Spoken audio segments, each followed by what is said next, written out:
Hello! I- Old man ears. That was loud. I'm very good at doing that. Okay. Yes, round 8 in the books. The That- bunker is dumb. That was interesting. That was an interesting weekend of football. The NRL is dumb. Yeah. They need to rectify it quickly. We'll have a couple of sections to talk about it with these games. Yeah, let's get cracking into the game. So, Broncos, Dogs. Dude, I officially have no idea. I can only see this going one direction, and it's not with the Broncos. I have no idea about anything football related. The at Dogs all. in this game self-imploded. That first half was terrible. I was about to say tremendous. No, it was the opposite of that. It was terrible. It was horrific, and they have now 3 players suspended. Yes. I don't think it was a deeper hole. In my opinion, 2 of the sin bins were fine. I think the Marcelo Montoya one was a bit. There was not much in there. There wasn't much in there. The other 2 were fine because of Yeah. the charge mechanism hitting in the head. That should be a sin bin anyway. I don't know what Montoya could have done differently with his I one. don't know what my tackle And it is was- anymore. It was like the hip drop, right? We're getting to the point I where don't know what hip drops are. what's a high tackle? No one knows. What's hip drop? What's a forward pass? What's the penalty? What is anything? Yeah, I legitimately feel bad for the referees. I feel like they've been the forgotten victims in all this. They've been left out to dry so badly by the NRL. And unfortunately, they're going to cop the brunt of criticism from fans, but They're not going to make any friends. I don't think it's the majority their fault. No, it's Well, not. they're stuck in a system, They're right? being, Exactly. Yeah. they're being made to But- make these bull calls. But the thing is, some of it's really bad, mostly because they seem to have forgotten what the actual rule was. Because the wording of the rules and interpretation of the rules changes every season, and it's impossible to keep up. Just like from the first one that I remember that Tom did and talked to him about a couple of weeks back, where he talked about, the target naturally lowers and data, so that's a mitigating factor. Mitigating factors were a thing, supposedly. They're not anymore for some reason. Not even using it. Yeah, I don't know, man. And the refs don't know, and nobody knows. And unfortunately, it's just something we have to deal with now until they fix it. Yeah. If they can fix it. I don't know whether there is a right answer when it comes to trying to eliminate head contact like the NRL has been trying to do for the past few decades. Years, probably, It but hasn't worked. yeah. I don't know what the solution is to the NRL, and I don't think the NRL knows what to do, and it's unfortunate. Always play football. If it's egregiously high, then call it. But too high and it's not too I think hard. So I think Abdo came out after the whole round for fair reason and said that they will be scaling back bunker involvement when it comes to deciding this. Did see that. So Which is they're good. not going to go back 3 and 4 unless it's really bad. Because the entire premise of the NRL for the past 5 years has been increase the speed of the game, increase the speed of the game. When you bring in stuff like that, we can go back 2 steps Yeah. and penalise someone. It kills any momentum And teams have. the bad thing is, Yeah, the penalty usually doesn't go to the other team if it's called like a set layup. it doesn't. No. That portion I'm okay with. I'm okay with that. If the penalty's called, you should give the ball to the other team. Well, at that point, I've said this before. I'm of the school of thought that if it's not bad enough for the referee to see it in real time, I don't think it's worthy of a sin bin. Like really. Well, yeah, I mean, and that's what I think Abdo was saying. He was saying if it's not seen by the referee, normally that means it's not over the top bad. Exactly. And if the game has to stop at that time, at the time it happens, yes, obviously that's going to be a different story. And refs do see it and they call it straight away. There's a number of those. This is I think where the 2 referee system would come back and help, because you can have one of them focusing solely on contact in tackles. Because if you have one referee trying to keep an eye on everything, and now he has to keep an eagle eye on high contact, you're going to miss a lot of things. Okay, we do have 2 sideline numpties who don't do anything. They could actually as well. The touch is the most useless part of rugby league right now. They don't do anything. Rather, so I can raise a flag. You can do that. It's just Yeah, it really, really frustrates me as a fan watching the game because it feels like the game is going in the wrong direction. It is. In the wrong direction for like 10 years. I don't think that's true. I think it's only been the past few years. I think the late 2010s was the sweet spot when it comes to the right amount of referee involvement. I thought they did that well. Now it's gone too far with too many things to be penalised and too harsh constrictions about what can be penalised. I think it's just they've gone too far. I think they need to bring it back a bit. And that first game set the tone, right? Because I mean, the Bulldogs were without a player for 30 minutes. Basically. Yeah, and that's not a good look for the game at all. Right? I understand too. Like I said, I actually think the Tupanua knee to the head probably should have had something as well. I think that was included in his 5 weeks he's been suspended for. So yeah, it's not. I guess I better change him up on my Yeah. Yeah.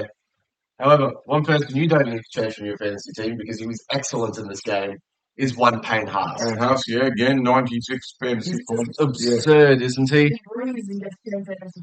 Like here, this is his stat line. He ran 28 times for 261 meters. 102 of those were post contact. He had a try assist, 6 tackle breaks, 5 offloads, 32 tackles, no misses. Like that's absurd. He is the prototype of the prop. Right? Exactly. Yes. If you could have 5 Payne Husses in your flipping You're going to win the Premier. your scrum, you'd be in trouble, right? People would start pushing in scrums again if they had forwards of his caliber. Yeah, well, running around. nobody. That's impossible. There's only like 2 of them at the moment or maybe you could possibly push for 3. James But- Harris. Well, probably. One of them I'll get to later on. I'll rant about. Yeah, I know you will. Quickly rant about this guy, but we'll get to that. I thought Selwyn Cobbo did very well in the absence. Well, he was clean, right? He didn't do anything wrong. I don't think he did anything spectacular. Well, this is the second game of first grade where he's played fullback. I'm not mad at that. No, look, he was fine. He was fine. And Reece Walsh is sitting on the sideline going, What have I done? How how do I get back in the team? if Selwyn Cobbo absolutely brains it for the next 4 to 6 weeks that Reece Walsh is out, He might be dropped. do you put Reece Walsh on the wing? Throw him at 14. Wouldn't that be mean? That would be a kick in the guts. Guess what? You get to come on when somebody's tired. Yeah, it's yes. Although that may be a big thing for him because he's got all that speed. But Cobbo goes. If he plays well, he's probably got an Origin jersey locked up. you would think, I mean, don't know. this week it's Penrith, but we know that Penrith haven't really been going that good. They're in last. Yeah. I thought Adam Reynolds was excellent. Aaron Reynolds controlled that game. He was probably the best on ground. He had Apart from Payne Haas, I suppose. If you take Payne Haas out of the equation, Adam Reynolds controlled the attack. He was 40-20, and I know that was Billy Walters also kicked a 40. They kicked 2 40-20s. I mean, that's almost unheard of in a game of football. The Broncos controlled this game. Yes, they had a bit of a leg up with having an extra man for 30 minutes. Here's the thing. I think they only scored 1 or 2 of the tries they scored when the Bulldogs were down to 12. Most of it was just them destroying them in the first half. And it was the first half. The first sin bin, I think, happened 30 minutes in. Brisbane were already up like 20-something points at that point. The game was over. Yeah, the Bulldogs had an off game, but Bulldogs fans don't be too concerned. Look, I'm not at all. it was bound to happen at some point, right? You can't go on a 24-match winning streak, right? It doesn't happen in the modern game. Well, they'd be the only team that got close, right? In the what was the year that they got done for being over the salary cap? I don't remember. It was in the 2. Well, they got deducted all of their points and then nearly made the finals anyway. Yeah, that's how good their team was. Yeah. Yeah. So the only thing that comes out of this for mine for Brisbane is where has this been when Reece Walsh was in the team? Because it shouldn't take one of your main playmakers being injured to go, hey, we should probably do something. Yeah. Reece Walsh had cancer. I hope not. That would be sad. I don't think you can call him a cancer when the team he was on made the grand final. Yeah, but the team he was on also bookending the grand final missed by some distance. Yeah, I guess. When was he born, though? Because he could be like an Aquarius. I have no idea. Balance.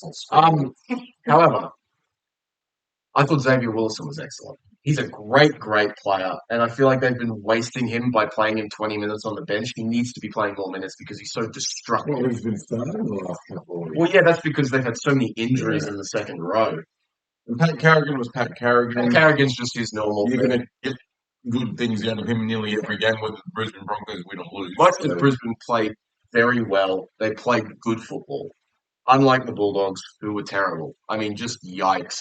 3 sin bins. But they still showed what they could do if they bothered to actually play some football. You know, they could still put together some good tries. It's just that It just didn't do enough. didn't come off in the first half. It was No. one of those games where nothing worked. Yeah. They had a bad game. They'll go back to the drawing board and they'll go, okay, what happened? You know, and I think you won't see a game like that again for some time. Yeah, they've missed a couple of players. That's okay. They probably have people who can come in anyway. Quite good. Pretty good depth. Especially because 2 of the people who were suspended were in the forwards, and they had plenty of Yeah. So I'm not concerned No. about them. And I am concerned that only 1 forward got over 100 metres in this game, and it was a bench forward. But it was Harry Hayes, Yeah, he's good. because I love Harry Hayes. He's great. But like Jacob Preston, who's in the Origin conversation right now, had 53 metres. Yeah. That's nothing. Max Well, let's face it. What was the possession in the first half? I mean, it was probably It would have been 30 or it would something. have been somewhere in the 60s, I reckon. Yeah. So I mean, you can understand why their forwards didn't really make a lot of inroads because they hardly had the ball, and it was mostly their fault. A lot of the sin bins came after that, like I said, that first 30 minutes, and they were getting frustrated. You could see it. And Tempest flared. That's why Satilli got done, who his was completely fair for mine. I thought his and Curran's were essentially carbon copies of each other, and I think they were both sin bin worthy. Like I said before, Montoya's is 50-50 for mine. So what gets me is that there were a couple of ones from Brisbane that didn't really get looked at as well. That will always happen, unfortunately. They were quite similar to like the Montoya one, which hardly did anything to the person who he tackled. Nothing happened. So there was a couple on the other side as well. I didn't even see Burton's, to be fair. I didn't even see it. You know, I mean, this is what, because you get 3 people in a tackle, it's kind of hard to see live what's going on. Exactly. You know, but, well, that game is now done and dusted. Well done to the Broncos. That stayed in. And the thing I think Bulldogs fans can take away from this is that even the top sides this year have had an off game at some point. Like Melbourne lost to the Dragons and the They Dolphins. got done pretty comfortably with the Dolphins, yeah. Yeah, so I'm not concerned for the Bulldogs at all. I still think they're probably the premier team right now. We'll just see how well they can handle this period of missing like 5 weeks of Tupanua and I think 3 weeks of Josh Curran. So I guess we'll see how well. Burton also. Burton's gone for 1. Okay, he's going to play, right? Yes. So we'll see how that goes. Okay, so Brisbane staying 5th, Dogs staying 1st. Yeah, So the Bulldogs just need to make sure this sort of stuff doesn't happen in a really important game. yeah, Like Anzac Day, which is always an important game, where the Saints didn't rock up. They were destroyed. The Roosters absolutely poleaxed them. Yeah. and I still I don't know. I don't get what's going on with the Roosters. They're a team that's just doing this. Well, they're the Dragons from last year, right? It's the exact same thing. Because the Dragons last year nearly alternated going win-loss, win-loss, win-loss the entirety of the season. That's essentially what the Roosters are doing. I don't know what's going on there. Yeah. It was just, this is the second year in a row that the Dragons have not shown up to Magic Round at all. Not Magic Round. Anzac round, yeah. Last year at Anzac Day, they conceded 60. So it's a little bit concerning that in this game, where I think, well, they're coming off 2, no, they won last week, didn't they? Yeah. I feel like this would be a great time to make a statement and say, hey, if we win 3 in a row, you can announce yourself as a top 8 contender. And then you do this. Yeah, this was not garbage. It was bad. The Dragons, the Roosters just destroyed them. Like it was not competitive at all. Tedesco turning back the clock this year is just. He has to be in the conversation for Origin, right? I think it fully depends on how much you factor team form into who you pick for Origin. In my opinion, Edwards still probably has his nose in front because he is the incumbent. But if Tedesco keeps going like this, and the Panthers still keep going badly, I can fully see it happening. With Tedesco in the last 3 or 4 weeks, he's really He's really kicked on, hasn't he? He looks excellent. Very, very well. Latrell Mitchell could also be fun. No. They put Turbo back there. Don't drink water. I hope not. That's I will say, I think the best player on the park was Sandon Smith. He had a blinder. By a country mile. Excellent. He was very, very good. I mean, this is the first game where I really looked at him and thought, this is an NRL quality 5'8". He looked awesome. Just excellent. I thought Hugo Savala was also great for a rookie. I think he's managing this team very, very well. I think he was just thrown in because Chad Townsend was awful. Ducks, yeah. Just good. Like, the Roosters had 55% of the ball. They completed 81%. They had 10 line breaks. They averaged 51 meters per set. It was just domination. And yeah, I think there's definitely a few bright spots for the Roosters. They could see them be a top 8 team, especially when Sam Walker comes back. There's good foundations here. Yeah, and I actually agree. I think they've got a good chance, but you had them missing the 8 I did have them missing the 8. because you didn't think Trent Robinson was much of a coach. You thought he was good when he had good players. Yes, and I'm fully fine putting my hand up and saying that I was wrong about that because he's done very well with this team so far. Everyone a bit fuck. No, that was in second, but I think At this point, I had the 6, so I might be the closest one. at this point, I'm not ruling anyone out of making the top 4. This comp is just so close. It is. I have no idea. I'm not even ruling the Dragons out of making the top 4 at this point, despite how bad this was. We can roll the Titans out because they conceded 50. Premiership, that's We'll fun. talk about that later. Yeah, it's just like even the ever consistent Toby Couchman, I thought had a very quiet game this week. Maybe it's because they just didn't have much of the ball. I think that doesn't help, right? Does it? I mean, the Roosters controlled it fairly well. Spencer Leniu did what Spencer Leniu does. I thought a bright spot for the Dragons. I thought Valentine Holmes was the best player for them. He was pretty He good. tried really I hard. will say he got found out in defense a lot because that what side is that? That's the left side defensively was absolutely torn apart by the Roosters. So there's a little bit of defensive work in his step, and I thought Gutho had a pretty bad game defensively. It was just rough. It wasn't good.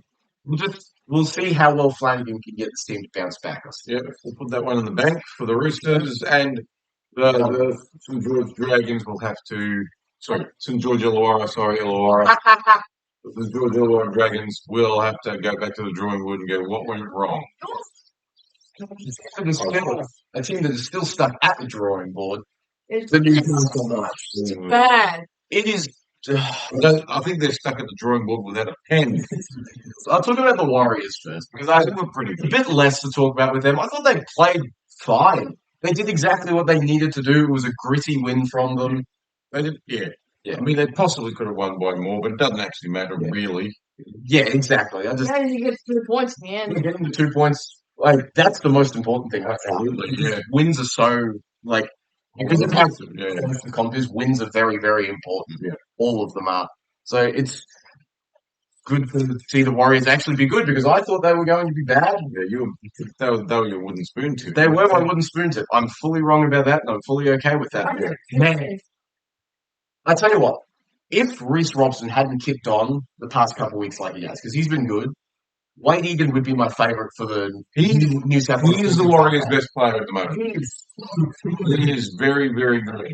Forget how good he is because he's had like the Kalen Ponga thing from a few years ago where he just got too many concussions. Yeah. Now that he's been healthy for 2 months straight now, he's really showing his see how chops. good he actually is. He is Yeah. excellent. He's very, very good. He should He's like 72 and fantasy. I don't know why I think at it's least needs a sniff of the New South Wales squad. Even if he's on an extended Yeah.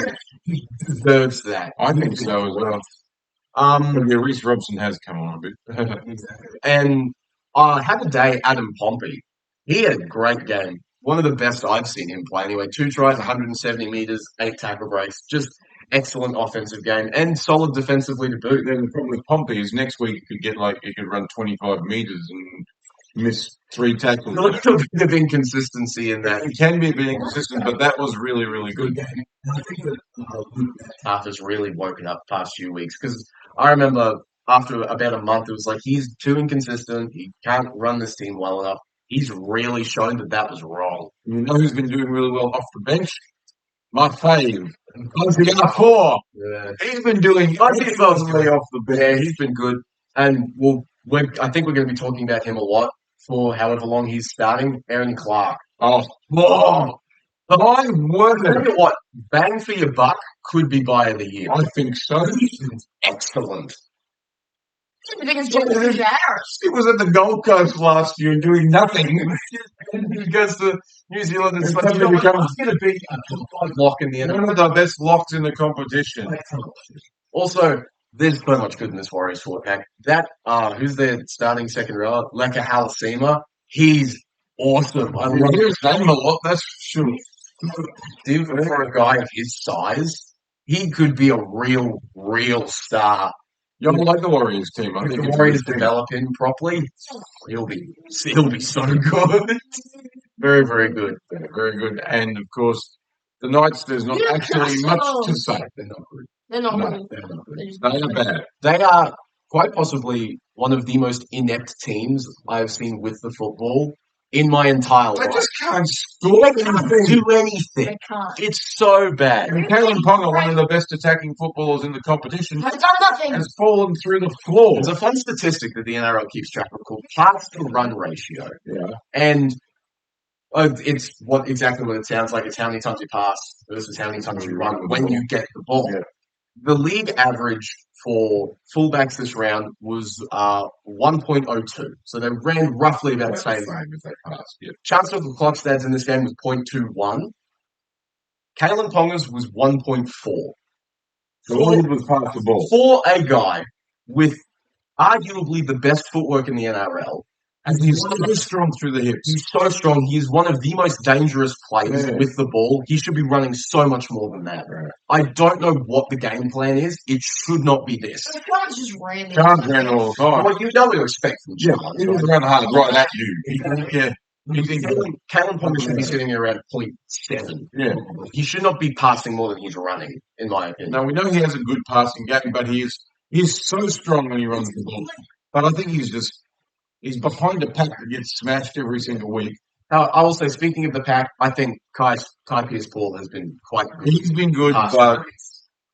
And the Thompson Twins, Thompson Twins, they've sounds like a good name for a band. yes, I put that up last week. You're welcome. I will also say, I think Fletcher Sharp is the only reason I'm interested in watching this team because he's awesome. There is only so much he can do when the rest of his team is anemic. Like, really. Oh, that's right. He and Stone Street, they got birds. To be fair.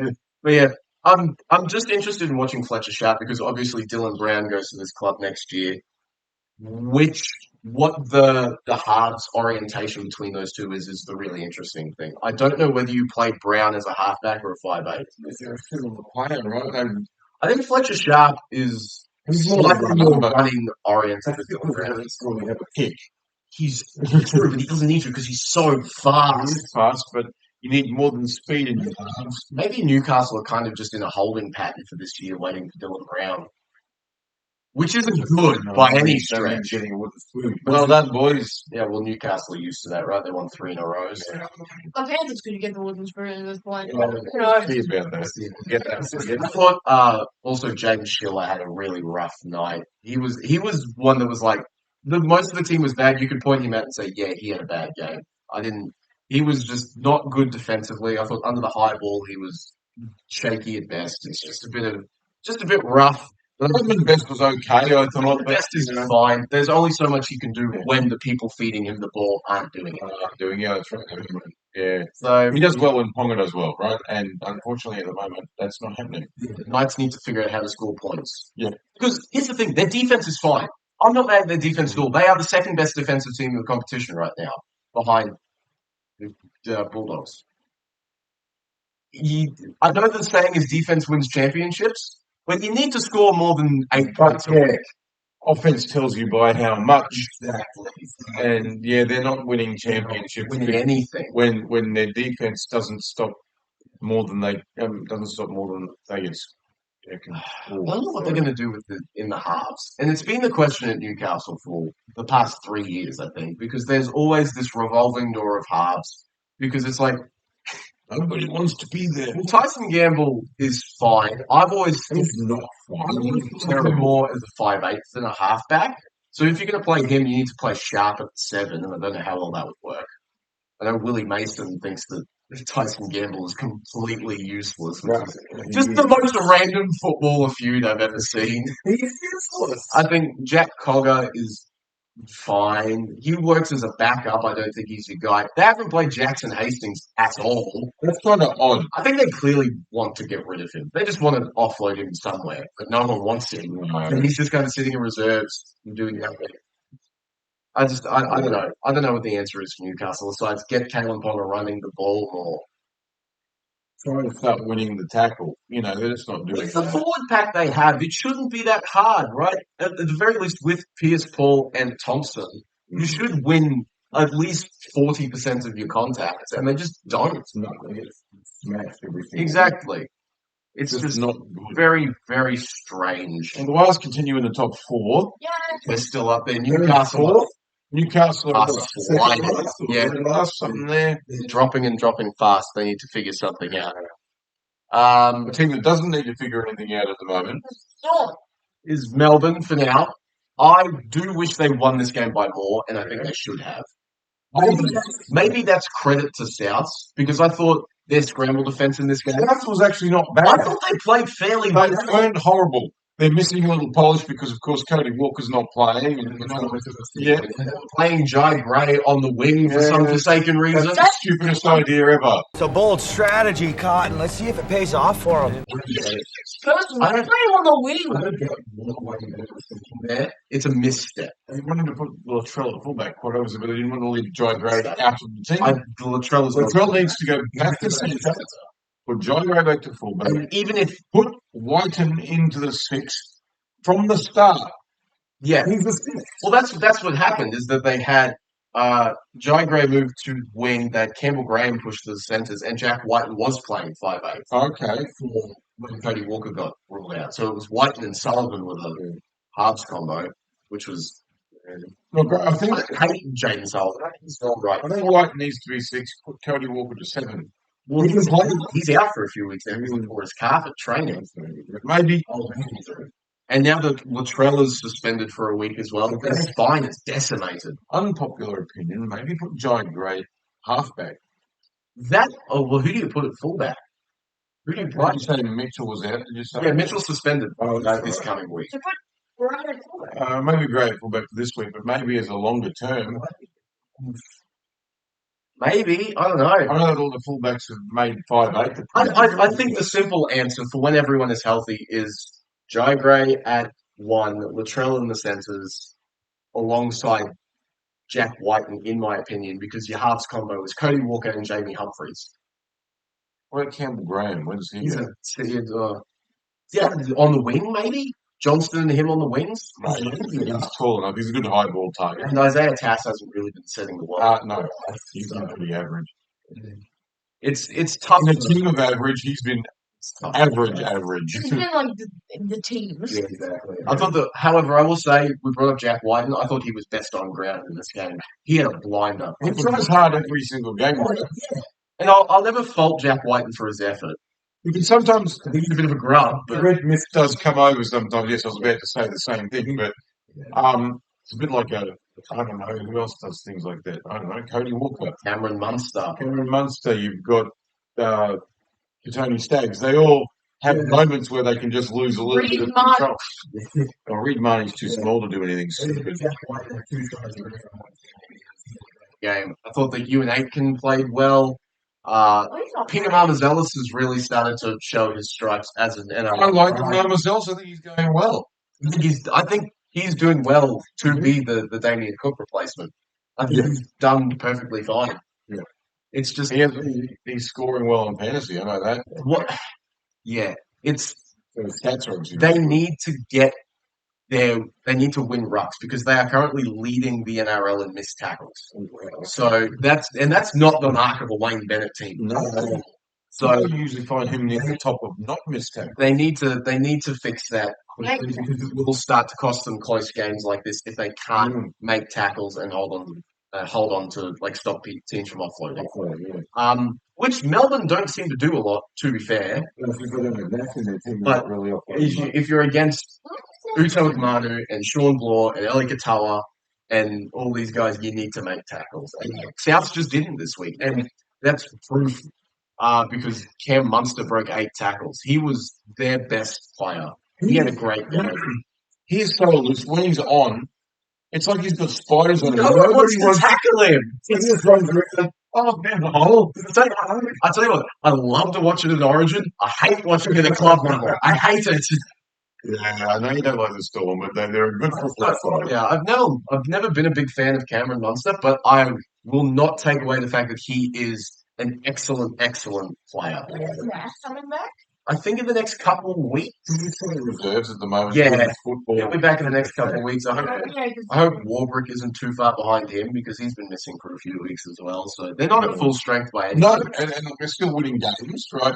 So they're doing what they need to do. I think once they get their full team on the field, it's going to be as scary. They might. Tell you what, they might have one of the best second row pairings with Bloor and Katoa. They are excellent. Katoa, I think, is probably one of the best in the comp at the moment. He's so good. John Bateman and Gerald. No. Like the second row combined for like 250 meters, some 60 tackles with maybe 3 misses. It was just good. My main gripe about this game is that they need to be playing Lazarus Vatalepu for more than 9 minutes. I like him. That's absurd. Look, I love Trent Liero as much as the next guy. He doesn't need to be playing 70 minutes a week. Well, they've been in the emergencies again this week. Yeah, I don't understand it. He is a good footballer. I don't know what he doesn't offer that some of these other guys. Like, I'd play him over Alec McDonald every week. Oh, yeah. I don't get what They that just is. got that chin. Maybe there's an effort thing there that Yeah, Craig. they like you through the skin. Whatever it is, it's still working for them. They're still winning the games they need to They win. win against an incredibly understrength Souths team, to be fair, who did lose one of their main attacking weapons halfway through this game. So they probably should have won by more, but, they did what they needed to do. So Yeah, well, they're probably trying to make their players not get injured, so. exactly. So, yeah, Melbourne, keep doing what they're doing. Still, Souths are struggling a defensive little bit. concerns for Souths is the big thing for me. Souths are still struggling a little bit. Another team with lots of defensive concerns, the Titans. The I Cowboys! think they've got more than just some defense. Well, I'll talk about the Titans first. They have more ranting than the Cowboys. Bright spot, Bo Fermor. Yeah, he was good. He is so good. He should be in the Queensland squad this year, in my opinion. Second rower. It was so far forward, it could have been in the AFL. That was fair. Tino. That pass was forward. It was But like that was offset by the fact that the pass for Purdue's try was also forward. Not by nearly as much. It travelled the same distance forward, but the Tino pass was like fifth of the length. So, yeah, look, that was bad, but I thought Bo Fermor may have been, he was definitely the Titans' best player. He was the best player on ground, in my opinion. I think, look, we can talk about the Cowboys in a minute. But yeah, Bo Fermor's stat line, 130 meters, 2 line breaks, a try assist, 5 tackle breaks, which is a third of the tackle breaks made by the entire Gold Coast team. Did he have 2 tries? 2 offloads, no, he only had the 1. And 48 tackles with 3 misses. He was having the second one, but there was the original foul by Clifford. Yeah. And Which is fine. I have no qualms with that call at all. I know I understand why. the people around us had issue with it. I have no issue. I understand why it was called. I still think it's a bit of an odd one, but yeah. Yeah, well, it was If the you're offside, you're offside. Yeah, but the call was that it was Jack Clifford holding him back. But it was also because, Jack Clifford initially released after the kick was made, but then he re-gripped on a tackle again, and that's when the If he just actually held rather than re-gripping, I think it would have been fine. Yeah, I think that would have been fine. Yeah, because Everyone else was offside. definitely offside. It was like 3 meters. Oh, I forgot to bring this up at Melbourne. Pappenhausen may have had the worst captain's challenge in history. I mean, I can't believe I didn't bring that up. That was so bad. I can't remember. The challenge that he what was it again? Was it a knock-on call? It was some sort of thing against Melbourne. So Ryan throws up a challenge and ends up getting sin bin for it. Professional foul, that's right. Yeah. So, He's just been for having the worst challenge. right, look, segue back to that with Clifford professional foul. Done. It all makes sense. David Fafita was bad. Yes. He didn't He do it. didn't do anything. Well, I thought, I guess other bright spots. I thought Philip Sammy played fairly well. He was probably the Titans' best backline player. Because AJ Brimson has not. He is not a six. He has not worked at six like Des has wanted. He is not a six. He's too awkward. What do you do? Be a six. What do you do? Do you put him at fullback while Keeney is out? Maybe. But to be fair, fullback that they got playing at the moment, De Groot, hasn't done awfully. He hasn't done anything wrong by any stretch. And he's got some speed and he's got some, He saved the Jackson Purdue try, Yeah. which was pretty good. So did Tino at one point. Yeah. And This happens at least twice a week where Jackson Purdue makes a line break and is this close to scoring and either gets tackled over the sideline or chased down by some random guy. It's extremely frustrating. I mean, I still ended up scoring off that play, but it was like, yeah. Tino does what Tino does. I do enjoy He will still be in Origin. I do enjoy the 5-minute break he gets in the first Yeah. half. That's quite fun. I don't think you go back on again. Strange rotation, isn't it? It's just weird. Maybe he's got a pretty good motor. Maybe he doesn't need much of a I think he has a great motor. He'll really. He's still young enough, 25. Yeah. They will. He was missed last year because we needed an enforcer and we didn't have one. Pretty simple. The second half of the Titans was just terrible. They had 36% of the ball. They conceded 9 line breaks, missed 35 tackles. Yeah. They were less than half the Cowboys' meters in that half. He's already dead. That's the Broncos things. Look, the first 20 minutes were fine, but that's also what happened last week. And it just hasn't worked. Is it a fitness thing? It's insane to think it's a fitness thing for a Des Hasler coach. Maybe it's an attitude thing. They get, 18-6 up, we've got this in the bag. Suddenly, bang, bang, bang, and it's like all over for them, It's like, I don't know what's going on at Gold. Because, they were 18-6 up. The Cowboys then scored 44 unanswered points. I don't know. I don't know what to think of the Titans. Well, I know what to think of them. They're bad, but I don't know what the answer is. Look, Kenny is not... He doesn't stop 50 points being scored, that's for sure. No, but maybe you could say that they go on with the 16-2 lead that they do if he's there. They possibly do. That's the thing. Maybe the points just dry up. I mean, because he does have that X factor in him. He's an excellent player. But really, you can't just rely on one. You need to have a real round. Because they are also missing Jaden Campbell, which sucks because he's a great player. So they are under strength. Yeah. But that explains not scoring many points, not conceding 50. Yeah, that's an attitude thing. That's a concern. Yeah. Or a fitness thing, like you say. Is it fitness? I mean, I think for some of them, but it is for some of them as well. I think Des Hasler should firmly be in the hot seat right now. His team is getting mangled. They're getting beaten very handsomely in ways that they shouldn't lose. No, they were in front 2 weeks in a row, like by a decent margin, and got run down and smashed. So that's what you're in the video. Yes. I will give a shout out to the Titans fan that sat a few seats next to That's us. 3 seats down, yeah. I feel bad. You're very, very I feel bad for him because he was surrounded by a bunch of Cowboys fans. He was grumpy. He was very grumpy. You're very But, full credit to him. I thought he was. He was stuck it out. He was quite funny. He stayed the whole time. I'm not going to be mad at him. Well, that's not necessarily wrong. I know it's not wrong. I agree, but They still have more penalties go their way. So the Cowboys. yeah. This is the first time this year that I've thought, yes, I like watching this team. This is a good win. Man, there's so much to like about this performance. The first 15 minutes we can ignore. Yeah, That didn't happen. This game was only 60 minutes long. Anyway. Well, that's the longest they've played.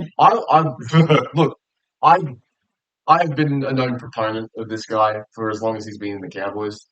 I think the Griffin Neem coming on the field changed the tide of this game because he brought so much energy and so much force into hit-ups. Because it's as soon as he came on that everything turned. Him and another guy by the name of Cohen Hess. He had a great game. He had a great game. Love Cohen Hess. He just goes in there. He's full of, he's like, it doesn't matter that he's just recovering from a ACL. He's just out there full ball. Just goes. He's such a goer. He's fun. And look, Tamaloa did Tamaloa stuff again. Jordan McLean was quiet, but he didn't need to. He needs to. Well, to be fair, his big thing is always his like lateral movement defensively, which you don't need to worry about when your opposition never has the ball. That's true as well. That's the thing. And with that, I guess we can move into the attacking players. Holy crap, what a game from Tom Dearden. Man, how good was that? There was now there's a fight between two of them for the origin spot. I was going to say this. I think he's firmly replanted himself in the origin conversation. With that particular, what was he ran 240 meters? He ran 200 meters. He had 5 try assists, which is absurd. Yeah. He just had such a good game. He was probably best on ground. Even though he didn't get the man of the match voted by the crowd, he was probably best on ground. I see a lot of conversations going around for Dearden and Origin that he should be playing 14. I don't like it. No, I don't think that. Because he's not a hooker, and that's where he would probably go. But I think you have to pick either Munster or... You can't have both of them. You can't have both of them, because... Someone's going to miss out. Okay, it's for as long as Harry Grant is healthy. Because if he's not, Ben Hunt starts 9, obviously. I don't know who you put at the 14. That's the question. I just don't know. Maybe it's like a Kurt Mann or something. He's been there before. He's a Queenslander, yeah. Maybe, I don't know. I just don't like the idea of Dearden being a 14. I don't think that's his spot. No, you're right. I would prefer Munster to be a 14 because he at least can cover the back line a bit because he's played fullback before. So I just... Yeah, I think Dearden, I still would have Munster in front of him right now, but if Dearden could put another few weeks like this together, I'd be very happy to it close. Yeah. Murray Talk in his 100th started not great by going off to get his head patched up. And he ran into Jackson Perry. That scores a try, and he kicks a goal from the sideline. Great kick. Great kick. It was awesome. Scott Drinkwater, I thought, had his best game of the year. He was excellent. Still a couple of... lots of people were excellent in this game. Reece Robson was great. I thought Sam McIntyre was awesome. It's just... Jeremiah Nene has put his head back up again. He's putting himself back in the origin. Yeah, he has. If he plays like this for another couple of weeks, he's there. Because, okay, well, yeah, who are the Queensland second rowers? At the moment, it's Jeremiah Nene. It's Fenimore and Nanai right now, because then that means leaving out Jaden Sewer, who was there for the entire series last year. Ruben Cotter's played second row at origin level before. He will come off the bench. I would suggest correct. I'd start him at prop. Do you reckon Billy Lowe's... Who's the starting props? Assuming Lindsay Collins is healthy, he'll be there. Big Tino Tino, and then you put Jason Townsend. Harrigan at 13. Maybe he's off the bench. Tom's a Tongan, and he's played for New Zealand, so he hasn't actually played for... He is actually ineligible. Yeah.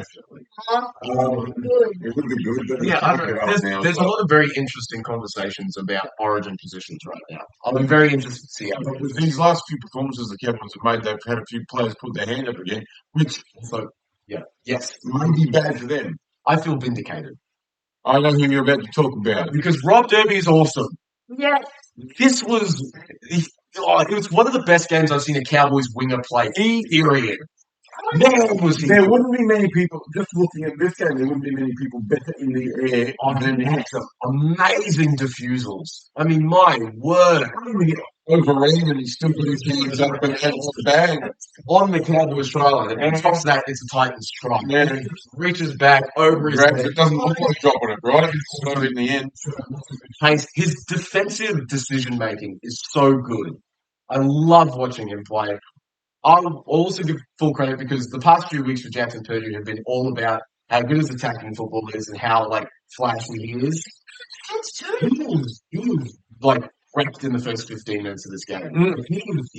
Both Fenimore was running through him.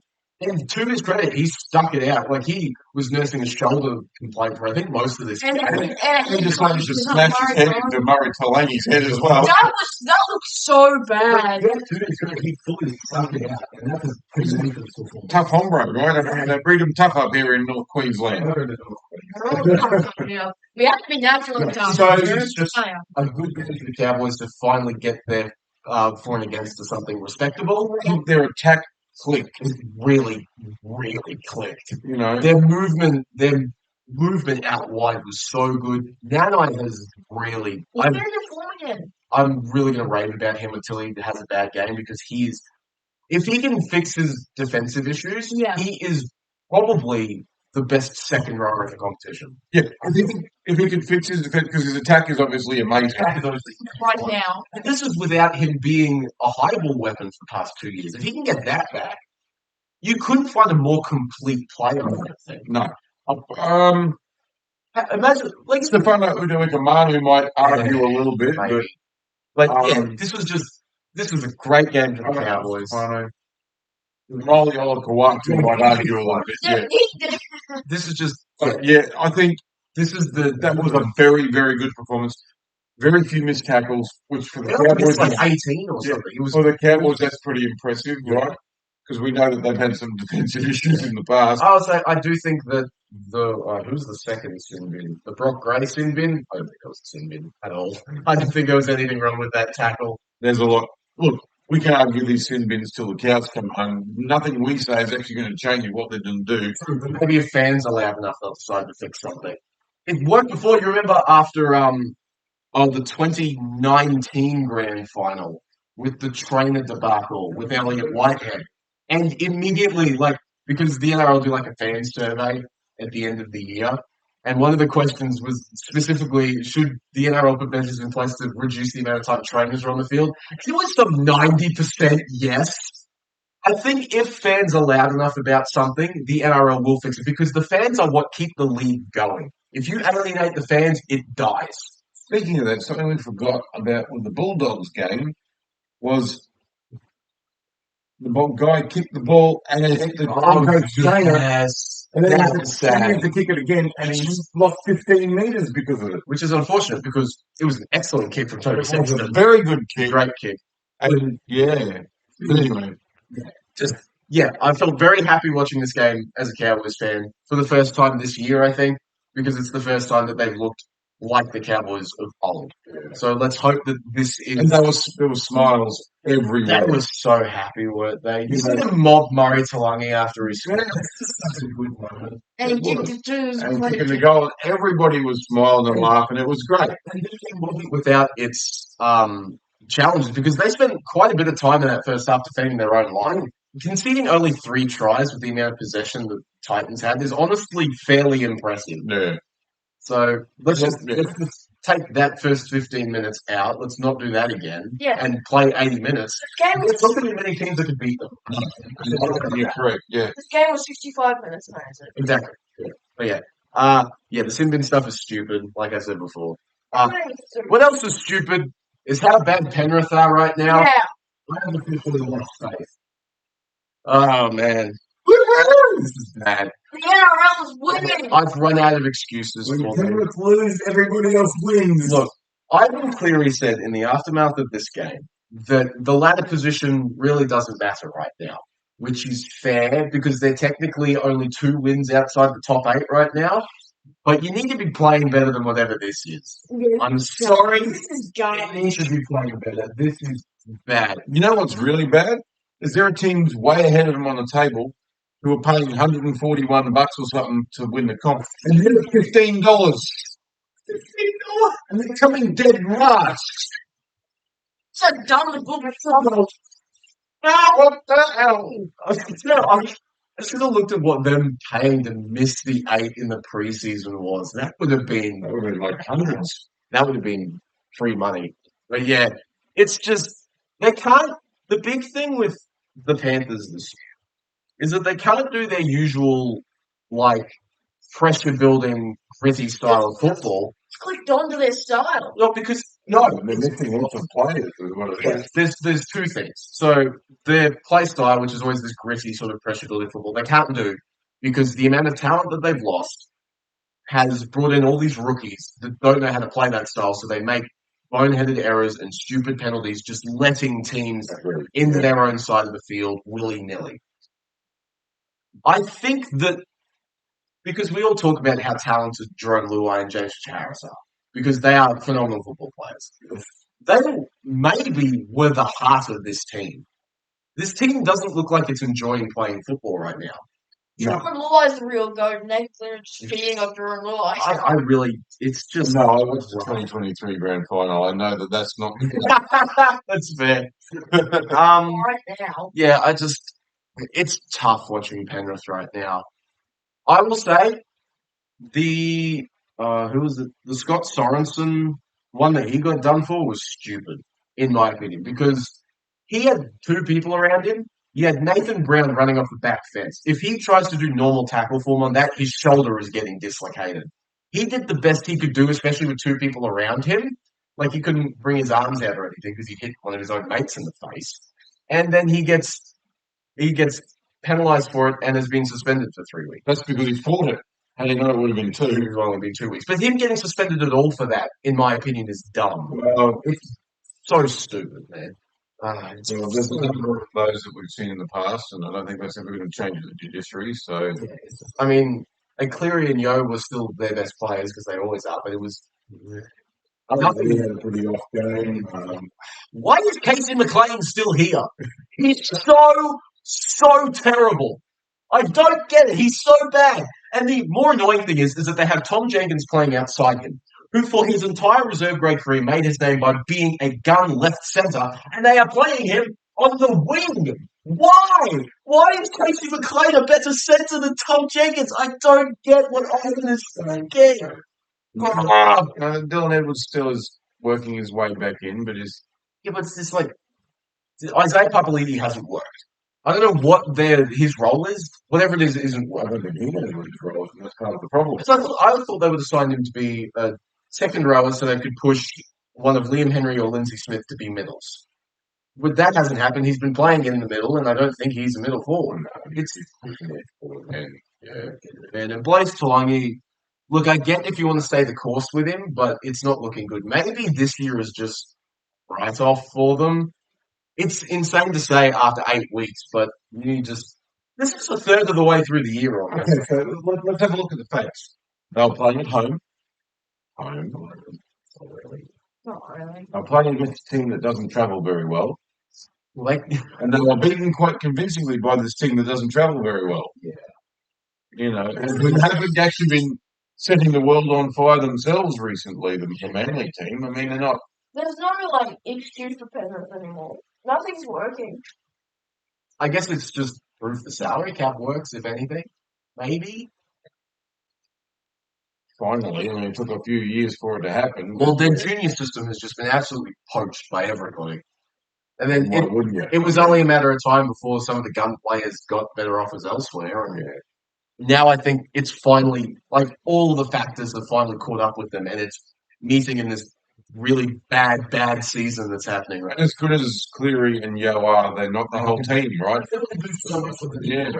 Are not good. Maybe Lyotta's fine. I think he's okay. I mean, he's okay. He's not anything great. I think that Lindsay Smith is still a great player. I think Liam Henry's a great player, but it's just the rest of Henry's a grub.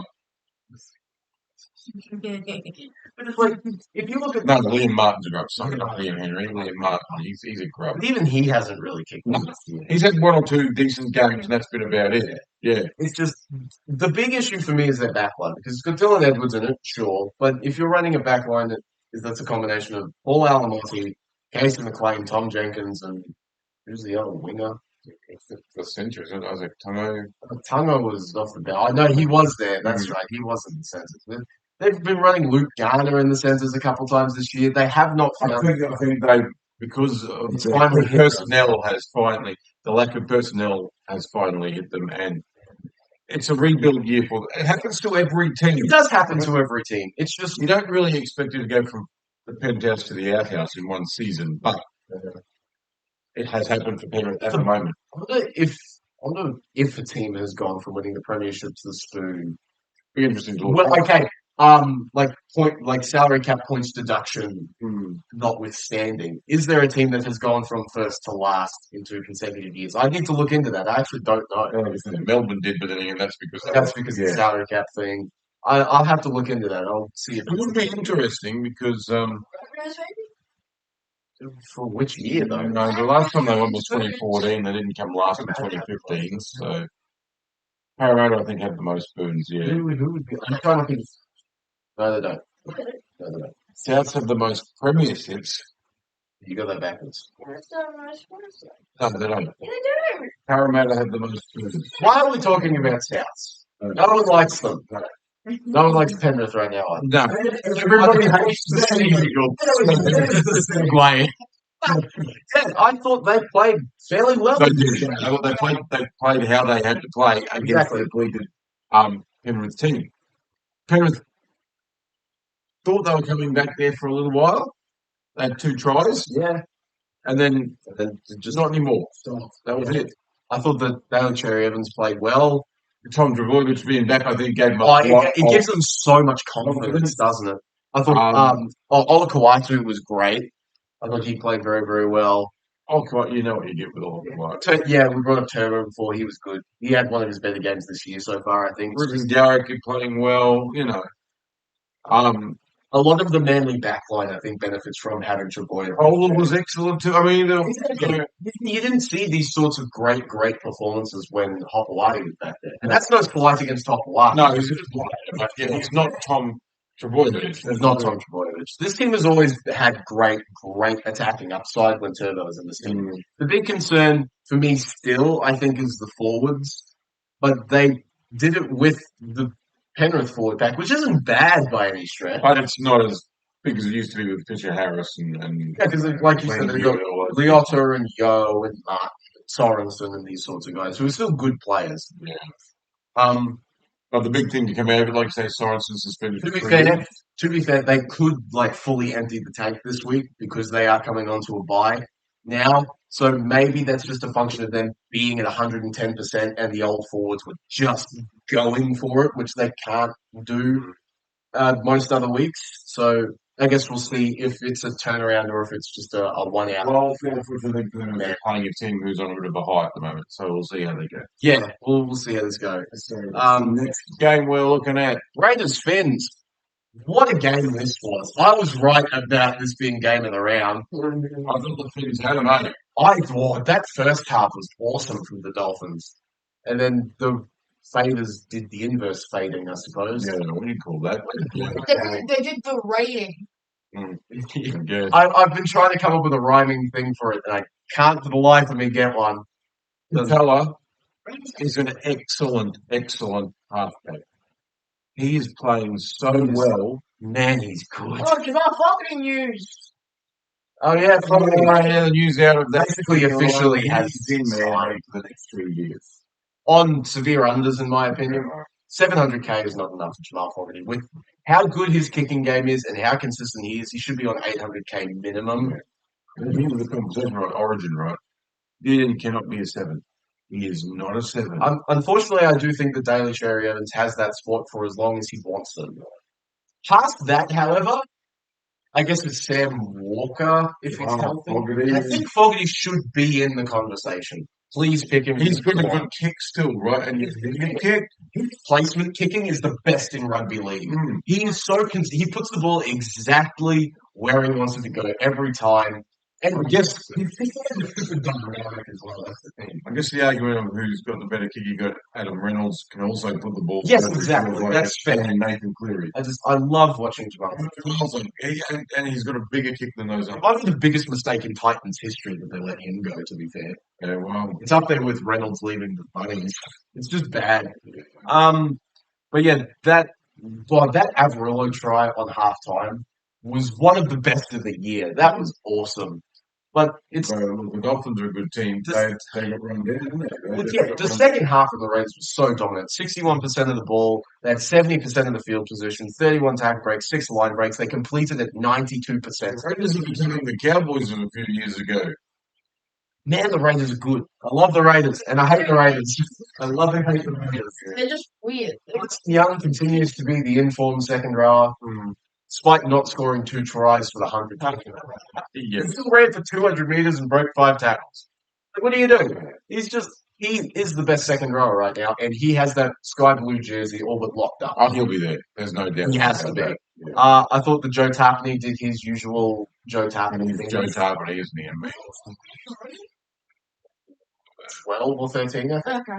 Something like that. starts June sometime. Yeah. Yeah. And Corey Horsburgh, I think also at least has one hand on a Maroons bench spot, I think. Because he has been there before. I think he should probably be there again.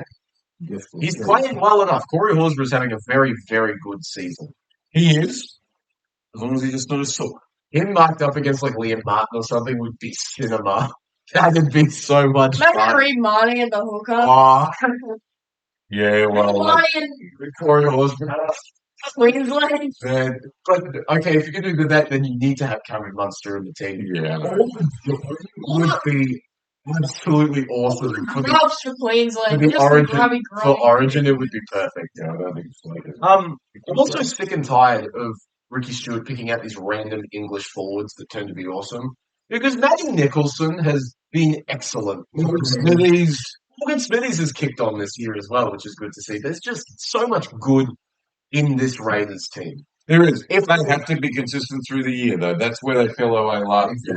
Exactly. If I want to have one bad thing about them, I thought Xavier Savage had a bad game, but that's about it. Like really, everyone else is good. Tim Wilco had his best game of the year. So it's just everyone is performing at a high level for the Raiders right now. Sticky's got them going.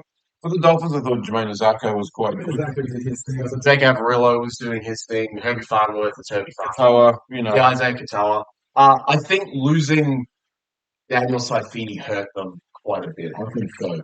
because he's been their best. He's forward. he's been one of the better buys of the year, actually. He's not Jake Saifidi. You know, he had a few handling errors, unfortunately. I guess, look, Tom Gilbert played well Yeah. in the extended minutes role he had because of the Saifidi injury. Yeah. It's just, and I brought up the pass to run ratio before, where KP, Callum Pongers was 1.4. The most of the tap for those was 1.53. The fastest player in rugby league should be running more than that. It's absurd. Jason sounds fast. It's just ridiculous. It He is. has these games though where he just looks uninterested. Especially in that second half, he completely vanished from that game. And it's sad because he's one of the more talented people there. He should be one of the ones that the team turns to say, hey, do something. Because we know his propensity for creating brilliant individual plays. We saw it last year. And he just doesn't do it often enough for my liking anyway. Despite that fact, he's probably still going to be the Queensland fullback. It's just because the other fullback Everyone is terrible. imploded. Yeah, I know. It'd be very bad for Virtual. Queensland, in my opinion. Just virtual Queensland. We can check. He could play centre. I know Billy Slater got asked about him. He's like, if any team needs an outside back, you should sign him. And someone asked him, for what position? Slater was like, it doesn't matter. It doesn't matter. He can play anywhere. Oh, he can. He's gonna, I guess, We've seen that. Yeah, man. Isaiah Katoa and Cody Nikarima have been combining excellent. Cody Nikarima is going to go down as one of the most underrated players in rugby league history. He's so good. He was good at Brisbane. He was good at the Warriors. Great stats when he was there. He's Yeah. been good everywhere, essentially. So I think He's a talented football. Funniest thing I still remember in Brisbane when he scored that try.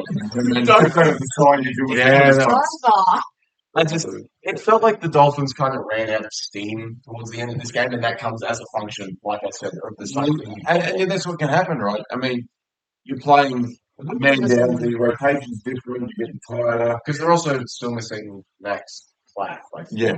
which Yeah, sucks. Platt, yeah. Because he's awesome. Maybe he's the 14 for Queensland. He's a Yeah. hooker. I Maybe. guess we'll see. Read money. It's just, yeah, I don't know.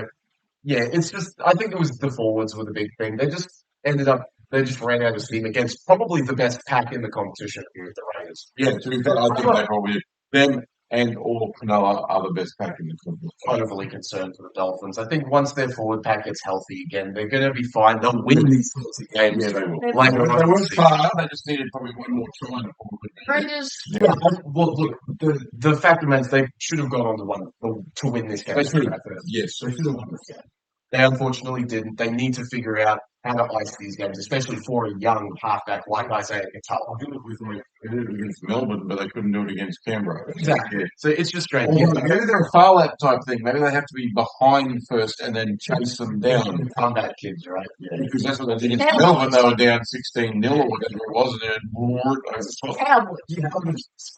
I'm fine with where both these teams are at right now. The Dolphins just need to figure out how to win these sorts of games. Yep. Speaking of winning weird sorts of games, the West's Tigers. Sharks were absolutely dreadful. Oh, this game. my word. Lockie Galvin officially holds all the cards for anything ever. Because he is the reason this team is good. We know this. He wasn't actually. I thought he was I excellent. thought he was pretty quiet. I thought he was awesome.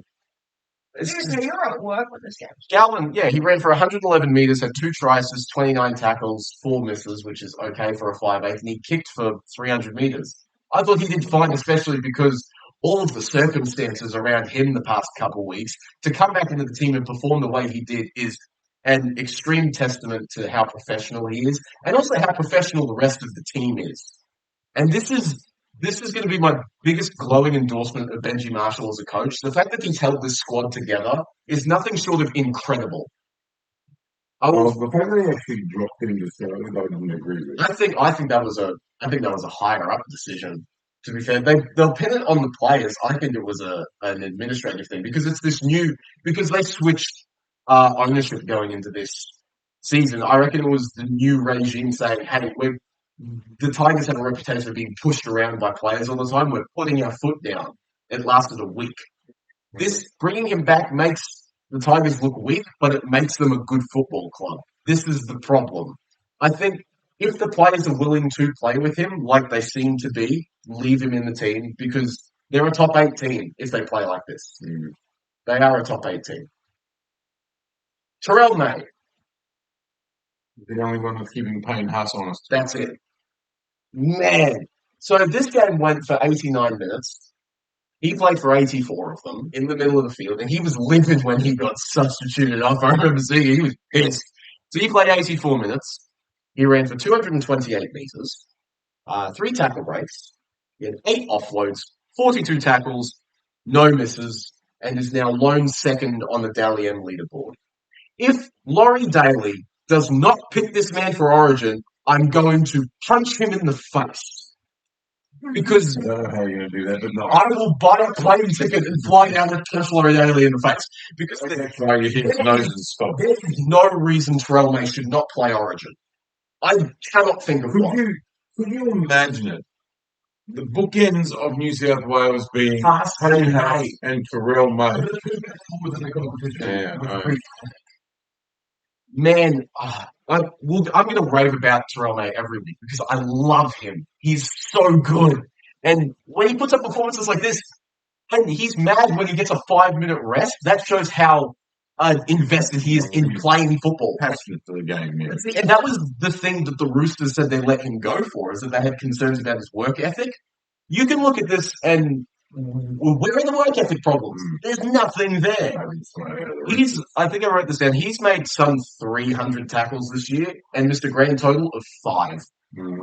He has not had a game this year where he has missed more than 1 tackle. That's pretty good. He is, in my opinion, the best forward in rugby league. What a signing. What a signing, man. I will say they probably shouldn't have won. The Sharks should have iced this so many times. The Sharks They had didn't take many any opportunities. opportunities. The only time they tried was Nico Hines kicking from 47 metres out, and it would have gone over. I would argue the Tigers deserve to win this game because of their goal line defence late in that game. They saved multiple tries on their own line. One of I them. fully understand the one on the Hazelnut was quite a good one, right? But they still had any number of chances to kick a field goal, and they didn't take it. Stupid football team. Strip it on the last tackle. That was dumb as well. Final performance, for my opinion, is Adam Dewey being the kicker that he is, sealing the game with that penalty goal. It was just good. It caps off a good game he had. Against the dude, was really far left. Yeah, well, the second week in a row that a team has won a penalty and golden point. Yeah. It was the world's shortest one last week. The world's shortest golden point. Yes, this is Oh true. yeah, The reasonable world's speaking. longest penalty goal. But yeah, Yeah, that was a it was great just kick. the Tigers, 53% of the ball. They completed 82%. They had 31 offloads as a team, which is an obscene amount. I think they did. Yeah. I did about a third of those in one play. But that's okay. I'm very, very happy with where the Tigers are at right now. Yeah, look, they're going well, right? Hopefully they can continue it on. Injuries will be the only thing that slows them down. Yes, I agree. I don't know what's slowing the Sharks down, though. It doesn't make any sense to me. They're playing dumb football. Mm. Like I said, the only time they tried, the guy kicked it from 47 and it was well over the crossbar. It just hit the left hand upright, which would have been easy a 2-point field goal. And there's the game. Bang, that happens. Then they get in position quite comfortably and then decide to run it the other side and keep going the other direction. I said, what the hell are you doing? Get it back to your kicker. Really good watch. And they tried again. He got charged down twice because they got too close and therefore the defence could get to him really easily. They even had one a couple of times in Golden Point. They could have done it. And they didn't. It was so frustrating to watch. Tough guys. This might be a function of what we've talked about the past couple of weeks of that the Sharks don't know who's leading this team. So Hines and Trindle are looking at each other saying, well, you're going to do the thing, you're going to do the thing. No one knows what's going on. And it leads to these incredibly strange decisions in clutch situations. Brayley did the wrong thing at one point, just took it for a run from dummy half instead of going, get it back to Hines. He just has to almost spit it over from here and, But anyway, I don't care because Cronulla suck. But, that was a bad game of football. Most of Cronulla suck. Adam Fanua-Blake does not suck. Adam Fanua-Blake is excellent. He is a very, very good player. He also ran for 228 metres in this game. He had 6 tackle breaks, 32 tackles, no misses. Great performance from Adam Fanua-Blake. Will Kennedy has continued to be great this season. He was the shining light. Sorry about that. Cooling apparatus difficulty. It's everyone is dumb. Anyway, Fully leaking. I was trying to make it sound cool and technical. Thanks. you're welcome. Back to that. Yeah. I thought Ronaldo Mulitalo probably had his best game in about a month. I thought he played very, very well. His try was excellent. Yeah, look, he's a fairly consistent player. On the contrary, I think he's one of the most rocks and diamonds players in the league. No, I think when he's in form, he's a good player. I agree with that. He's fast, he's strong, he's all those things that you want in a winger. Yeah. So This game was weird. This entire game was weird. was The bad. Sharks are weird. The Tigers are weird. This was just a recipe for disaster. I am certain, however, that this means that Leichhardt is some sort of possessed ground, which gives the Tigers superpowers more turns other teams into a pumpkin. dopes. Yeah. I was listening to the Bloke in a Bar podcast today, and Denham Kemp brought up that what was the 2021 the Tommy Raudonikis Memorial game that they played against the Cowboys, and how poorly they played in that game. And to see how far this team has come since then is very, very good for rugby league, I think. Because it doesn't matter how bad a team is, you can do this. And Tigers are in a very good Well, spot. to be fair, they have pulled up quite well.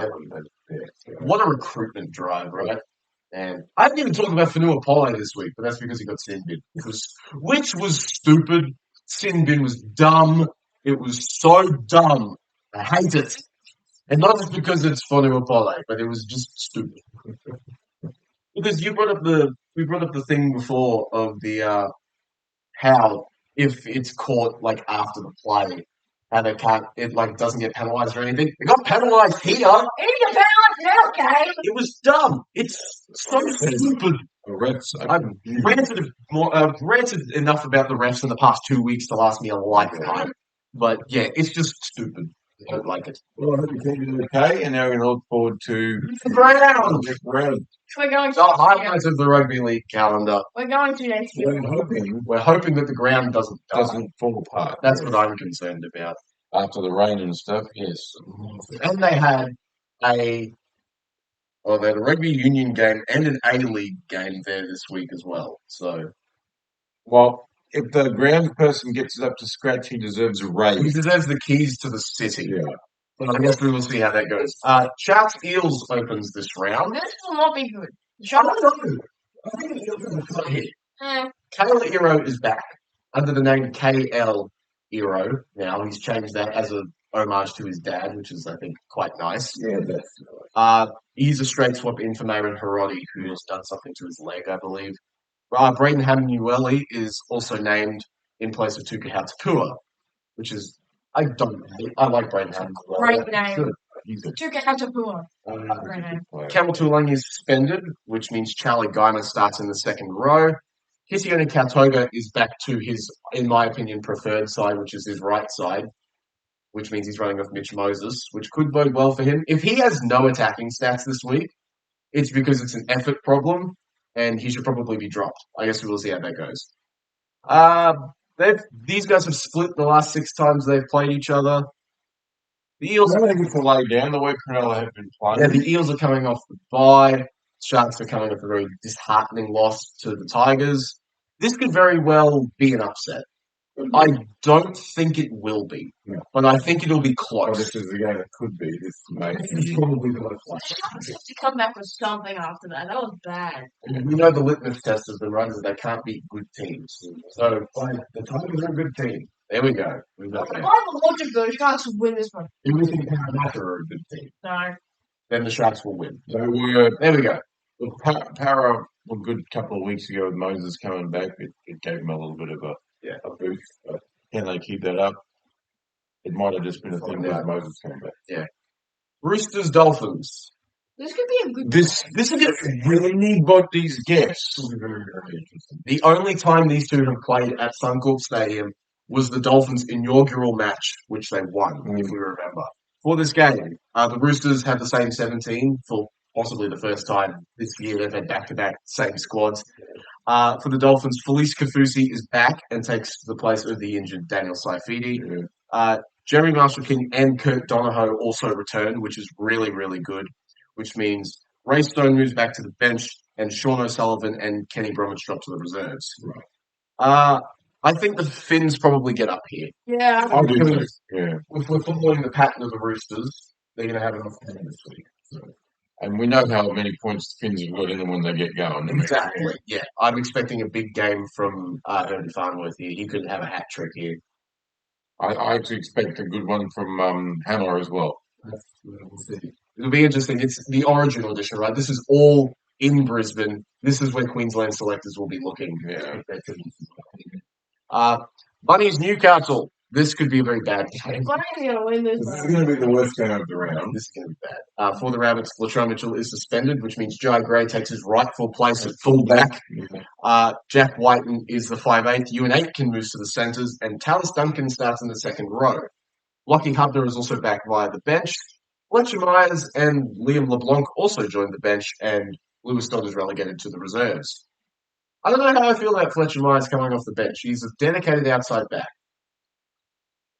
Maybe what they will do. Actually, don't know what they're going to do. Maybe what they do is I don't know. when they bring Fletcher Myers on, they bring one of the second rowers off and switch Aitken to there and play Myers in the centres. I don't know why he's there.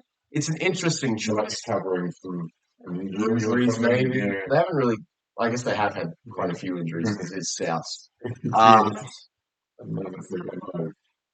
Yeah, for Newcastle, Jacob Saifidi and Adam Elliott are back, which is huge for that forward pack. It's very, very good for them. Tyson Frizzell is back at lock. Matt Croker goes to the bench.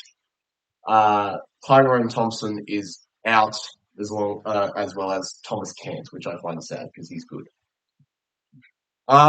Both these teams are not in a great way right now, but there is no way that the Bunnies are worse than Newcastle right You now. wouldn't have thought so. Right? You wouldn't have thought so. I guess we'll see. Bunnies by a couple of tries. Yeah. Yeah. But in a Not going to be very good. low-scoring, very scrappy game of football. I agree. Warriors, Cowboys. This is kind of a big Good round. match of the round here. Same 17 for both sides. Yep. Good. The only point of interest is Hayden Lars being named on the extended bench. I'll be looking for him to make a debut during the Origin period at some point. He's a great player. Keep an eye on him. Well, I remember his dad. Leroy. Massive, huge Canberra player. He's a huge man. So the Warriors have won the last 3 that these teams have played against each other. Yeah. And the last 2 times this has been played on neutral ground, the Warriors have won. I'm going to regrettably be tipping the New Zealand Warriors here. The Cowboys. The Cowboys don't seem to play well against New Zealand for some weird reason. Yeah. I don't know. It's a tough one. Okay, so I take- the only thing that's going the Cowboys' way is they've only lost once this Magic Round. This is true. So Magic Round seems to be a pretty happy hunting ground for the Cowboys as well. It is. Yeah. I guess it's not. It's not completely neutral. But, No. I mean, Oh, look, if the Cowboys played it against because we know what the Warriors did at Magic Round last year, which was beat Penrith. So it was raining, I suppose it's possible. it was that really weird one where who was one of the Penrith guys had a penalty goal to tie it from like 40 meters away and missed it. It was a really weird game. I remember one of the Penrith guys got his try and he had to throw up afterwards. Oh yes, that's right. That was fun. Yeah, I unfortunately do think the Warriors probably get up here. The Cowboys have form on their side. Cowboys are the longest winning streak in the competition. 4-4. Oh, they're both 4, are they? Yeah. I don't know. I understand why you say it. I know that the Warriors are a great football side. It feels like a classic trap game, is what this feels like. Well, I would suggest that maybe, a few people would like to get back at the Warriors after being beaten last year. If the Cowboys are going to win this game, it's put pressure on Luke Metcalf and try and go around them because the edge defense for the Wires is the weak spot, in my opinion. Well, that's where the Cowboys have been strong, though, right? Especially on the Exactly. left. So maybe look for a big game from Murray Talangi in this I one. heard you and Talangi together, yeah. Yeah, that could do well if they're matched up Derby. against or what? Who are the centers? Is it Ali Leia Tower and Rocco Berry? If you target the Leia Tower side, you're probably going to find a bit of success. So I guess we'll see how that goes. It's very possible the Cowboys win this game. I'm not writing them off at all. No. I just have this weird feeling that this will be one of those games where the Cowboys do their weird inconsistency thing that they have been doing for the past few years, really. Well, let's see. I'm not going to count any chickens. I think they've definitely got the team to win. 100%. Yeah. But the Warriors have also been playing quite well. So I mean, that's why I think it's probably going to be the match of the round. We need big performances from McLean and Tamalolo. Yeah. I guess we'll see. How They that need goes. to start strong, and then when Tamalolo comes back on for a second sitting, he's just go ham. Yeah. Tigers Dragons. This should be interesting. For 5 seconds until they kick off. Yeah. Okay. So Lockie Galvin is still there for the Tigers in the same 17. The Tigers are going to win. Yes. I don't think so. What? For one big reason. So Shane Flanagan has, I don't think, quite hit the red button. He's hit the orange button. So he has dropped Lachlan Ilias for young gun Lycan King Togia, who I looked into his reserve grade stats. He is on fire right now. He's really, really. I know that reserve grade is different, especially for starting players. But we look at the last spine player who came through reserve grade and came out really broke out was Keanu Keeney, and that's not that long ago. So I'm looking at this Dragons team and I'm seeing quite a few weapons, especially in the outside backs, where the Tigers are still missing. What's his name? Taruba's still missing, right? He's still gone? I don't remember. Yeah, he's still there. They're still missing Jarrell Skelton. Oh, yeah. So if they can target that Brent Naden side, they might find a bit of success. Last one, start for Taylor played again. Matched up against Valentine Holmes, he gave him a bar. Yeah. This is true. I might have to play him in my fantasy team. I chuck the captaincy on Stafford and Toa. Well, I captained Terrell May and that worked, so why not?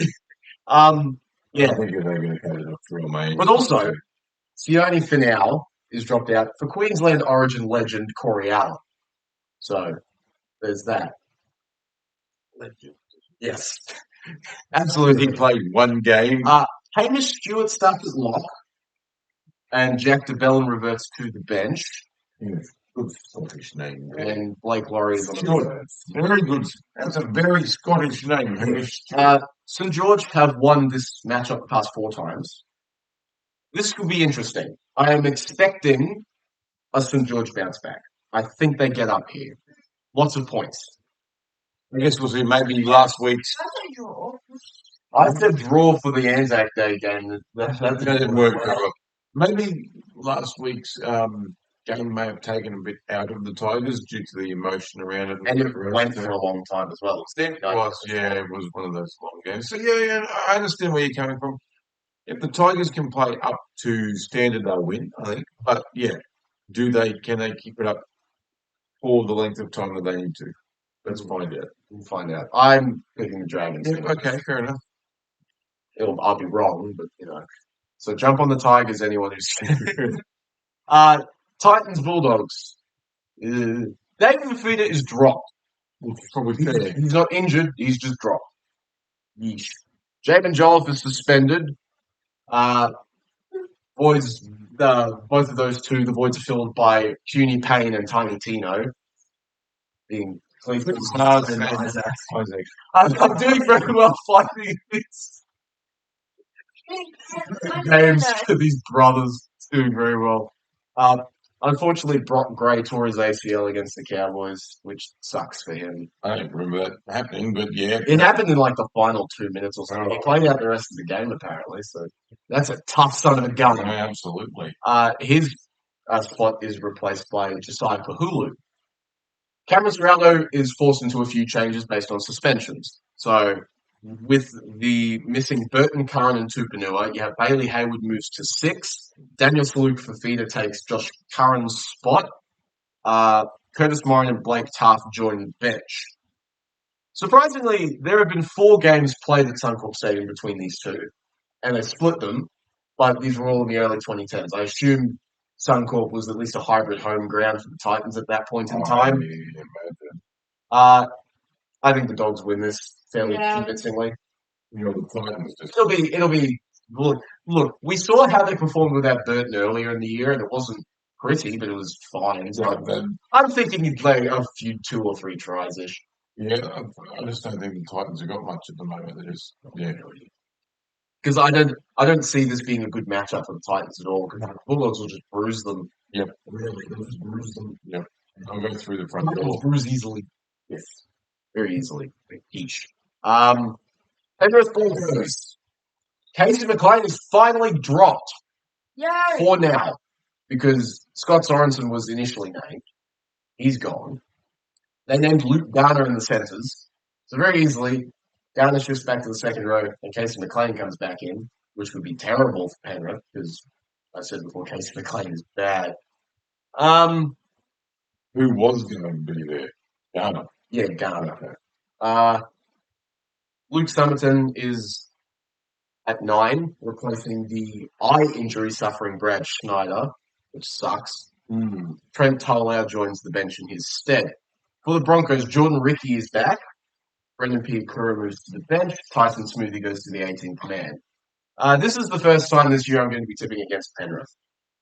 I'm going Brisbane here. As much as I hate to do it, I just think that Penrith are not performing well enough right now. And the only thing you can say that might be on their side is 2023 haunted. Some PTSD. Maybe.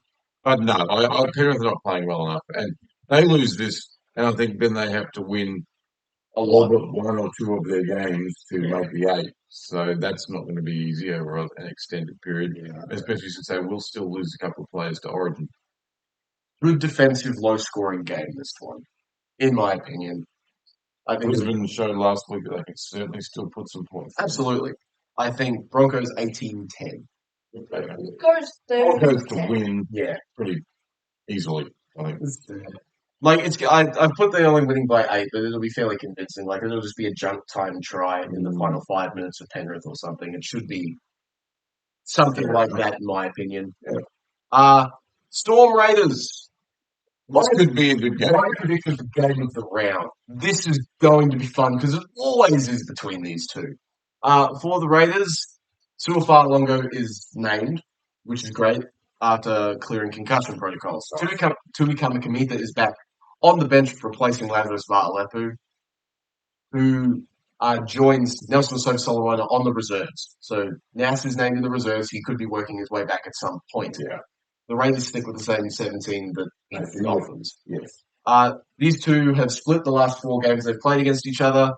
This is great. Upset definitely possible. I am going to be tipping Melbourne, however. Yeah. They'll just get the job done, I think. They're just, yeah. I'm thinking maybe Xavier Savage might have nightmares about Xavier Coates on Monday, is my prediction. Michael Ennis. His name is Xavier. It's not Xavier. Not Xavier. Said it himself. That's what we want. You and Flippin' Cooper Cronk learn how to speak. Honest and true.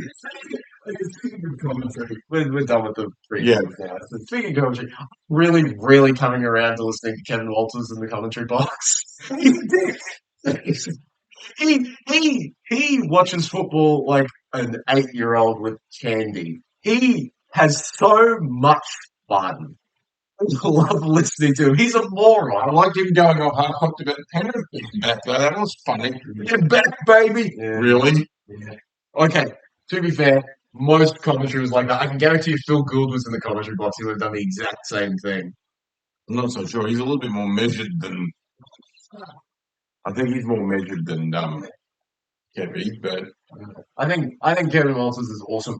Oh, I saw a post from KO on Instagram that said there's an alternative broadcast this week, I think for Storm Raiders, with Fletch and Hindy, which is going to be awesome. It's going to be so cool. That will be the only one I'm listening to. That will be so funny. You feel like that wasn't an April Fool's joke or What something? April Fool's joke on the 30th of April or whatever it is. It might be a bit slow. I know. Look, I'm 90% sure it's real. I will be listening to that. That will be awesome. I think that All they need to do is add James Graham in there or something, and it'd be a laugh a minute. Yeah, why not? He's been on Fox. He has. before, so, yeah. That'd be great. It reminds me a lot of what the NFL do with the Manning cast, where you've got the commentary by both the Manning bros, which is amazing. I would like an alternative broadcast where you can just have people say whatever the hell they want. That's about all. They're not going to know all the names of the players off by heart. They're just going, you know. But I think that'll be great. I think this game will be great. And I think this round, well, as it always is for Magic Round, is going to produce something very, very special because every week, every year, it seems to do something very, very strange. Yeah. We love Magic Round. Yeah. I guess we'll see what random concoction it makes for us this week. Hopefully it's a good one. That's hopefully. Good luck, everybody.